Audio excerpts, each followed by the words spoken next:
Assalamualaikum warahmatullahi wabarakatuh. Selamat berjumpa Bapak dan Ibu Guru. Pada kesempatan ini kita akan belajar bagaimana tata cara pembuatan sasaran kerja pegawai atau disebut SKP. Nah, SKP ini dasar hukumnya adalah Peraturan Pemerintah Nomor 46 Tahun 2011 tentang penilaian prestasi kerja PNS dan Perka BKN Nomor 1 Tahun 2013 tentang ketentuan pelaksanaan PP Nomor 46 Tahun 2011 tentang penilaian prestasi kerja PNS. Kemudian tujuannya dari pembuatan SKP ini adalah untuk menjamin objektivitas pembinaan PNS yang dilakukan berdasarkan sistem prestasi kerja. Sedangkan sasaran kinerja pegawai SKP adalah rencana dan target kinerja yang harus dicapai oleh pegawai negeri dalam kurun waktu penilaian yang bersifat nyata dan dapat diukur serta disepakati oleh pegawai dan atasannya. Jadi menurut PP tersebut, setiap pegawai wajib menyusun SKP yang dalam pelaksanaannya harus berdasarkan dengan tugas, jabatan, fungsi, wewenang, tanggung jawab maupun rincian tugasnya yang secara umum telah ditetapkan dalam struktur organisasi dan tata kerja atau SOTK. SKP ini adalah pengganti dari DP3 atau Daftar Penilaian Prestasi Pegawai yang mulai tahun 2014 ini ditiadakan. Penilaian SKP diharapkan lebih komprehensif dibandingkan dengan penilaian DP3. Nah, sekarang kita akan langsung saja masuk ke format SKP-nya. Untuk file SKP-nya, Ibu dan Bapak bisa mengunduhnya di deskripsi. Jadi saya sudah menyertakan link untuk pengunduhan contoh SKP ini.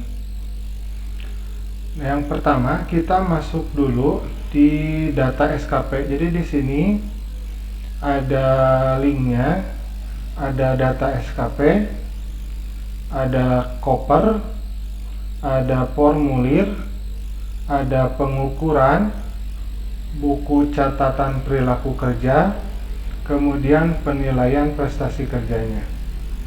Kita masuk ke data SKP. Nah, di sini ada data sasaran kerja pegawai. Jadi ada yang dinilai, pejabat penilai, kemudian atasan pejabat penilai. Untuk yang dinilai, ini diisikan oleh data guru yang hendak dinilai oleh kepala sekolah. Terdiri dari nama, NIP, pangkat golongan, jabatan, kemudian unit kerja. Kemudian, untuk pejabat penilai, ini maksudnya adalah kepala sekolah. Sama, ini juga terdiri dari nama, NIP, pangkat, golongan, jabatan, kemudian unit kerja. Kemudian yang ketiga, atasan pejabat penilai. Untuk atasan pejabat penilai, ini diisi oleh sekretaris dinas pendidikan di kabupaten kota atau provinsi Bapak dan Ibu. Jadi seperti itu. Setelah itu kita masuk ke koper. Nah, di koper ini ada jangka waktu penilaian. Untuk jangka waktu penilaian SKP dimulai dari bulan Januari sampai bulan Desember tahun berjalan. Masukkan tanggal itu pastikan bukan tanggal merah atau hari libur. Contoh, misalkan di sini 2 Januari. Jangan Anda masukkan 1 Januari karena itu tanggal merah. Kemudian untuk tanggal akhirnya 31 Desember 2019. Kalau misalkan 31 Desember pada tahun berjalan itu adalah tanggal merah, maka jangan dimasukkan di tanggal 31 Desember. Boleh di tanggal 30 Desember seperti itu. Kemudian ada data pegawai yang dinilai. Ini secara otomatis akan langsung terisi apabila kita sudah mengisi data SKP. Kemudian di bawahnya ada nama sekolahnya. Nah, ini ada nama sekolahnya. Ini diisikan secara manual. Kemudian tahunnya juga diisikan secara manual. Kita masuk ke form SKP sekarang. Nah, di sini ada pejabat penilai. Kemudian ada pegawai negeri yang dinilai. Pejabat penilai ini kepala sekolah, data kepala sekolah. Kemudian pegawai negeri yang dinilai adalah guru yang dinilai. Kita bagi kolomnya, ada pembelajaran, bimbingan tugas tertentu sini. Kemudian ada pengembangan keprofesian berkelanjutan atau PKB di sini. Kemudian ada penunjang tugas guru. Di bawah di sini ada penunjang tugas guru. Nah, ini penunjang tugas guru. Nah, sekarang kita akan coba. Karena ini adalah sasaran kerja, maka diisi dengan rencana pada bulan Januari tentang apa yang hendak guru itu capai. Jadi apa yang hendak guru capai pada bulan Januari untuk dia bekerja dalam 1 tahun. Jadi ini isinya adalah rencana. Nah, isinya ini adalah rencana. Jadi rencana beliau ke depannya. Nah, seperti itu dalam 1 tahun. Untuk angka kredit, untuk direalisasi dimasukkan ini dari nilai PKG atau penilaian kinerja guru. Jadi di nilai PKG ada angka kredit yang dihasilkan oleh guru selama 1 tahun. Nah, maka Bapak dan Ibu masukkan nilai PKG tersebut, nilai angka kreditnya di kolom ini. Ini sistemnya paket. Jadi sistemnya paket. Jadi kita tidak usah lagi mengisi kalau untuk yang ini pembelajaran dan pembelajaran, bimbingan dan tugas tertentu. Jadi cukup masukkan angka kredit di sini. Masukkan angka kreditnya saja di sini, maka kita tidak usah memberikan nilai yang di bawahnya ini, tidak usah. Jadi masukkan saja angka kredit di sini karena sistemnya dia sudah paket. Kemudian untuk pengembangan keprofesian berkelanjutan, misalkan contoh di sini mengikuti diklat fungsional, berarti ini pengembangan diri. Dalam 1 tahun Bapak dan Ibu itu berencana untuk melakukan pengembangan diri berapa kali? Kita masukkan di sini. Jadi ini rencana kita dalam 1 tahun, kita masukkan di sini. Kemudian kegiatan kolektif guru yang meningkatkan kompetensi, misalkan kegiatan di MGMP atau kegiatan di KKG, Ibu masukkan di sini, Bapak dan Ibu masukkan di sini. Kira-kira menurut perkiraan Bapak dan Ibu, kegiatan KKG atau MGMP dalam rangka meningkatkan kompetensi guru itu biasanya dilakukan berapa kali 1 tahun? Maka Ibu dan Bapak masukkan di sini. Kemudian keikutsertaan pada kegiatan ilmiah. Nah, misalkan masukkan di sini, berarti ini termasuk kepada publikasi ilmiahnya. Masukkan di sini. Kegiatan kolektif lainnya yang sesuai dengan tugas guru. Nah, Bapak dan Ibu misalkan ada kegiatan kolektif yang lain, rencana, masukkan di sini. Kemudian publikasi ilmiah. Nah, publikasi ilmiah atau karya inovatif. Nah, Bapak masukkan di sini. Jadi kalau misalkan sekarang saya berencana untuk 1 tahun ke depan saya akan membuat 1 PTK misalkan. Nah, maka kita masukkan di sini rencana kita. Nah, seperti itu. Di sini kemudian di kolom yang ketiga ada penunjang tugas guru. Misalkan sebagai pengawas ujian, penilaian dan evaluasi terhadap proses dan hasil belajar. Kita masukkan di sini. Misalkan kita mau mengawas US atau mengawas UTS. Nah, masukkan di sini. Berarti dalam 1 tahun karena kita ada rencana untuk mengawas US atau mengawas UTS atau PTS kalau sekarang ya, kemudian PAS gitu, maka kita masukkan di sini. Nah, jangan lupa karena kita sudah merencanakan, maka dokumen-dokumen yang terkait dengan rencana ini itu ketika dilaksanakan itu jangan sampai hilang. Karena nanti ini akan kita gunakan juga sebagai syarat untuk pengajuan angka kredit ketika kita naik tingkat. Kemudian yang 71 menjadi anggota profesi. Kalau misalkan Bapak dan Ibu sebagai anggota profesi, misalkan kalau untuk guru PGRI pasti masuk PGRI. Kalau misalkan di yang lain profesi guru, misalkan Persatuan Guru Bahasa Indonesia, atau misalkan untuk PAI itu kalau tidak salah namanya AGPAI, Asosiasi Guru Pendidikan Agama Islam. Nah, maka Ibu dan Bapak masukkan di sini. Kemudian menjadi anggota kegiatan pramuka. Kalau misalkan Bapak dan Ibu sebagai pembina pramuka, nah kita kalau misalkan punya kartu anggotanya masukkan saja di sini. Jadi ini hanya sebagai sasaran atau target kita dalam 1 tahun mendatang. Kemudian kita masuk ke form pengukuran. Nah, form pengukuran.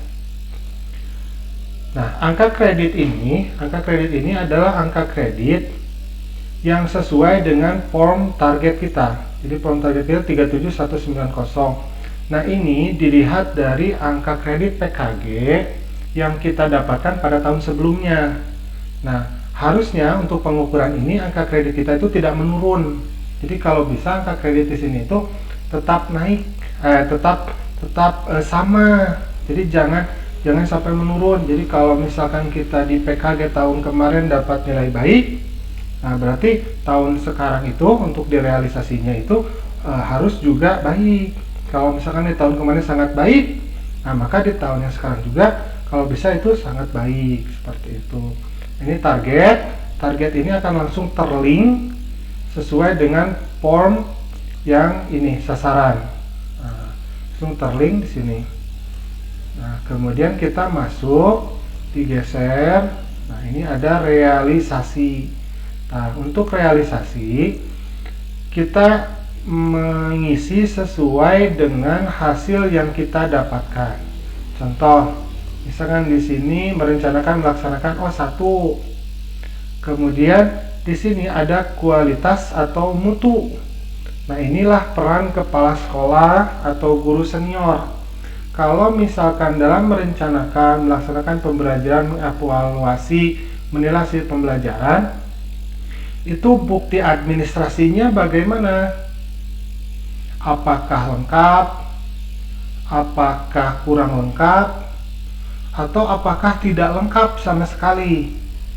Nah, ini harus menjadi pertimbangan dari guru senior atau kepala sekolah. Jadi penilaiannya memang agak sedikit subjektif, jadi sangat diperlukan kebijaksanaan dari guru senior dan kepala sekolah. Jadi jangan sampai misalkan kalau dia hanya si guru tersebut hanya melaksanakan pembelajaran, tidak pernah membuat administrasi pembelajarannya dari perencanaan, pelaksanaan sampai evaluasinya, maka ini akan berdampak terhadap nilai kualitas atau mutunya.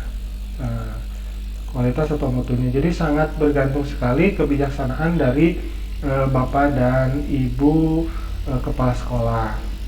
Kemudian kita geser ke pengembangan keprofesian berkelanjutan. Misalkan kita direncana itu kan target kita 1 dalam 1 tahun. Tetapi ternyata kita melaksanakannya 1. Nah, kita lihat juga di sini kualitasnya.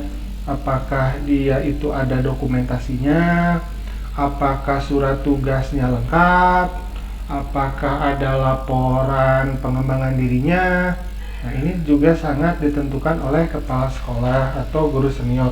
Kalau misalkan dia melaksanakan kegiatan tersebut, kemudian data administrasi dari pengembangan dirinya juga lengkap, dari laporan pengembangan dirinya, surat tugasnya, dokumentasi, surat undangan, semuanya ada, termasuk juga dengan notulennya, maka kita jangan berikan nilai 85, misalkan kita berikan nilai 100, karena dia sudah melaksanakan tugasnya dengan baik. Seperti itu. Kemudian kita lanjut ke bawah. Di sini ada melaksanakan publikasi ilmiah, misalkan ada rencana untuk melaksanakan satu pembuatan PTK, misalkan di sini satu pembuatan PTK. Maka kita geser di sini. Oh, ternyata beliau itu, guru yang bersangkutan itu melaksanakan 2 kali pembuatan PTK-nya dalam 1 tahun. Maka nilainya secara otomatis dia akan bertambah. Nah, kemudian bagaimana kualitasnya? Oh, ternyata kualitas PTK-nya bagus. Lampiran-lampirannya lengkap. Dari mulai daftar hadir, foto-foto dokumentasi kegiatan PTK-nya, surat rekomendasinya, daftar biodata peneliti, observer, kemudian penanggung jawabnya ada, semuanya lengkap. Maka kita bisa memberikan nilai 100. Oh, tapi ternyata dia tidak melaksanakan seminar misalkan. Maka ini bisa kita kurangi nilainya. Misalkan karena tidak melaksanakan seminar PTK, kita kurangi nilainya menjadi 80, seperti itu. Nah, kemudian ini penunjang tugas guru. Nah, penunjang tugas guru sebagai pengawas ujian. Oh, ternyata di sini dia itu berencana untuk melakukan satu saja, misalkan mengawasnya di US saja, misalkan. Oh, ternyata dia realisasi bukan hanya US, ternyata dia juga melaksanakan di PTS, di PAS, gitu, lengkap dengan surat-surat semuanya dan dokumentasi. Maka kita masukkan 3, seperti itu. Nah, maka nilainya akan muncul di sini. Nah, nilai muncul di sini. Ini adalah nilai dari pengukuran perilaku atau pengukuran dari ini pencapaian sasaran kinerjanya. Nah, nanti di sini muncul seperti ini. Nah, kemudian jangan lupa ini harus ditandatangan oleh kepala sekolah. Nah, harus ditandatangan oleh kepala sekolah. Kemudian kita masuk ke perilaku kerjanya. Nah, masuk ke perilaku kerjanya. Di sini ada buku catatan penilaian perilaku PNS. Ada nama guru yang kita nilai, kemudian ada NIP-nya, kemudian tanggalnya. Jadi tanggal penilaian dari 2 Januari sampai 31 Desember 2019. Nilai ini, nah ada nilai di sini ya. Nilai inilah hasil dari nilai perilaku kerja di sini. Dari hasil pengukuran di sini. Nah, dia akan terlink ke nilai perilaku kerjanya di sini. Kemudian untuk perilaku kerja ada 1, 2, 3, 4, 5, 6. Ada 6. Nah, ada 6 di sini. Ini kita isikan sesuai dengan hasil SKP tahun kemarin. Diusahakan untuk 1 tahun itu terus meningkat. Misalkan untuk tahun sekarang dia nilai 90, integritas 90, komitmen 90, disiplin 88, kerjasama 88. Ini kita harus sesuaikan dengan nilai perilaku kerja yang bersangkutan di tahun sebelumnya. Jadi nilai orientasi pelayanan, nilai integritas, komitmen, disiplin, kerjasama ini tidak boleh menurun. Jadi harus terus meningkat. Kalau misalkan tahun sekarang orientasi pelayanannya meningkat, berarti kita berikan nilai misalkan 91 gitu. Atau integritasnya meningkat, kita kasih nilai misalkan 91, seperti itu. Nah, diusahakan dalam 1 tahun itu tidak boleh menurun. Karena kalau nilai perilaku kerja ini menurun, maka PNS yang bersangkutan itu akan kesulitan untuk naik tingkat. Nah, itu persoalannya. Jadi untuk naik tingkat itu kan ada persyaratannya, yaitu SKP 2 tahun berturut-turut. Jadi ketika beliau naik tingkat, guru yang bersangkutan naik tingkat, maka SKP yang 2 tahun terakhir itu harus nilainya naik, seperti itu. Jadi kalau misalkan guru tersebut ada rencana untuk naik tingkat, maka SKP beliau itu dia nilainya harus naik, tidak boleh nurun atau atau standar atau bukan standar atau tidak meningkat. Jadi tidak menurun, tidak meningkat, itu tidak boleh. Jadi dia harus naik nilainya seperti itu. Ini untuk buku catatan penilaian perilaku PNS. Nah, kemudian kita masuk ke penilaian. Nah, ini biodata guru yang dinilai. Kemudian ini biodata pejabat penilai kepala sekolah. Ini biodata atasan pejabat penilai. Nah, untuk sasaran kerja pegawai itu dilihat di sini 94,40 itu dari pengukuran. Nah, yang di sini dari pengukuran itu nilai bobotnya 60%. Maka 94,40 dikali 60% ini hasilnya 56,64. Maaf. Kemudian ini untuk perilaku kerja. Nah, untuk perilaku kerja nilainya itu 40%. Nah, nilainya 40%. Ini hasil rata-rata perilaku kerja 40%, maka hasilnya seperti ini 35,84. Hasil dari ini sasaran kerja pegawai, kemudian ditambah dengan hasil nilai perilaku kerja, nanti akan menjadi nilai prestasi kerja. Nah, inilah hasilnya. Jadi ini hasil dari nilai prestasi kerja yang bersangkutan selama 1 tahun. Nah, di bawahnya ada kolom keberatan dari pegawai negeri sipil yang dinilai apabila ada. Jadi apabila guru yang bersangkutan merasa bahwa nilai SKP-nya itu tidak sesuai dengan yang diberikan oleh kepala sekolah, maka guru yang bersangkutan dipersilahkan untuk mengajukan keberatan atau banding.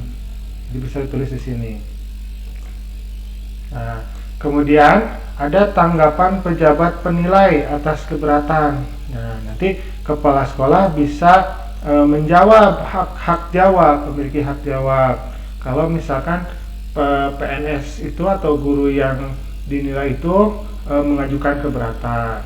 Nah, kemudian hasilnya nanti diberikan kepada atasan pejabat penilai. Nah, hasil akhirnya hasil akhirnya nanti akan diberikan ke atasan pejabat penilai. Jadi yang menentukan apakah SKP-nya diperbolehkan untuk dirubah sesuai dengan keberatan dari PNS yang bersangkutan itu adalah atasan pejabat penilai atau sekretaris dinas pendidikan. Nah, seperti itu. Kemudian rekomendasinya diisi di sini. Jadi rekomendasinya seperti apa? Apakah rekomendasinya nilai SKP sesuai dengan yang telah diajukan oleh kepala sekolah, atau rekomendasinya nilai SKP tersebut disesuaikan dengan nilai guru yang berkeberatan atau yang mengajukan banding. Nah, nanti rekomendasi akan ditulis di sini. Kemudian, nah ini setelah selesai semua ditandatangani oleh pejabat penilai kepala sekolah, kemudian oleh pegawai negeri yang dinilai, kemudian oleh atasan pejabat penilai. Nah, di sini. Nah, tolong diperhatikan di sini ada tanggal. Jadi ini tanggalnya itu adalah tanggal terakhir dari penilaian SKP. Jadi kan dari, kalau kita lihat di awal itu kan di koper itu dari tanggal 2 Januari sampai dengan 31 Desember. Berarti nanti kita dibuatnya itu adalah tanggal 31 Desember di tahun yang berjalan itu. Kemudian diterimanya jangan 31 Desember lagi, tetapi harus berubah kan, karena tidak mungkin dibuat kemudian langsung dikedinaskan. Ya mungkin saja, tetapi kan tidak, kalau dalam nyatanya kan tidak seperti itu. Maka kita bisa mengisikan mungkin rencana kita, oh tanggal 31 Desember dibuat nih, misalkan oh tanggal 5 Januari saja, atau tanggal 6 Januari saja, atau tanggal 3 Januari saja, kan boleh seperti itu. Jadi kita masukkan di sini tanggalnya jangan tanggal libur atau tanggal merah. Nah, kemudian ini diberikan kepada PNS yang bersangkutan. Nah, hasilnya di sini diberikan kepada atasan pejabat penilainya itu kapan? Nah, misalkan ini sini tanggal 4 karena di sininya tanggal 3. Jadi PNS yang dinilai dia menerima tanggal 3, kemudian diserahkan ke Dinas Pendidikan untuk ditandatangani oleh sekretaris dinas itu tanggal 4. Misalkan seperti itu. Jadi harus tanggal 1, dia harus tanggalnya logis. Jadi tidak mungkin dalam tanggal yang sama gitu kan, tidak mungkin. Nah, yang kedua dia juga itu harus ada jeda waktunya kan. Nah, jadi kan harus dilihat dulu, kemudian dipertimbangkan dulu. Jadi tanggalnya itu kan pastinya tanggalnya berubah seperti itu. Nah, dan satu lagi, tidak boleh tanggal yang libur. Tidak boleh tanggal yang libur. Seperti itu. Nah, mungkin untuk pembuatan SKP ini saya cukupkan sekian. Terima kasih atas perhatiannya. Assalamualaikum.